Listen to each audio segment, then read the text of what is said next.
بسم اللہ الرحمن الرحیم۔ ابن ماجہ میں روایت ہے کہ آپ صلی اللہ علیہ وسلم نے ارشاد فرمایا کہ میں سب سے آخری نبی ہوں اور تم امتوں میں سب سے آخری امت ہو۔ قال رسول اللہ صلی اللہ علیہ وسلم انہ سیکون فی امتی کذابون ثلاثون کلہم یزعم انہ نبی وانا خاتم الانبیاء لا نبی بعدی۔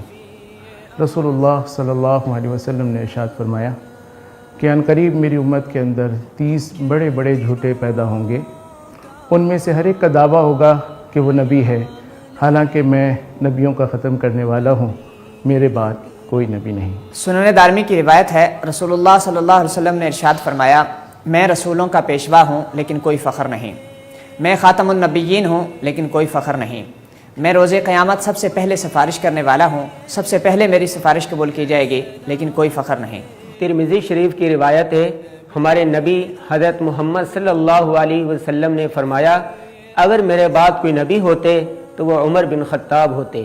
صحیح ابن حبان کی روایت ہے، رسول اللہ صلی اللہ علیہ وآلہ وسلم نے فرمایا اے ابو ذر، سب سے پہلے نبی آدم ہیں اور سب سے آخری نبی محمد ہیں۔ بسم اللہ الرحمن الرحیم۔ صحیح بخاری اور مسلم کی روایت ہے، رسول اللہ صلی اللہ علیہ وسلم نے ارشاد فرمایا میں محمد ہوں، میں احمد ہوں، میں ماحی ہوں کہ اللہ میرے ذریعے کفر کو مٹائے گا، میں حاشر ہوں کہ میرے بعد حشر قائم ہوگا، میں عاقب ہوں اور عاقب وہ ہے جس کے بعد اور کوئی نبی نہیں۔ بخاری شریف کی روایت ہے کہ خاتم النبیین صلی اللہ تعالی علیہ وسلم نے فرمایا بنی اسرائیل کی تدبیر حکمرانی ان کے انبیاء علیہم السلام کیا کرتے تھے، جب بھی کسی نبی کی وفات ہو جاتی تو اللہ تعالیٰ دوسرے نبی کو لے آتے، لیکن میرے بعد کوئی نبی نہیں۔ ترمذی شریف کی روایت ہے، رسول اللہ صلی اللہ علیہ وآلہ وسلم نے ارشاد فرمایا رسالت و نبوت کا سلسلہ ختم ہو چکا ہے، اب میرے بعد نہ کوئی رسول ہے اور نہ کوئی نبی۔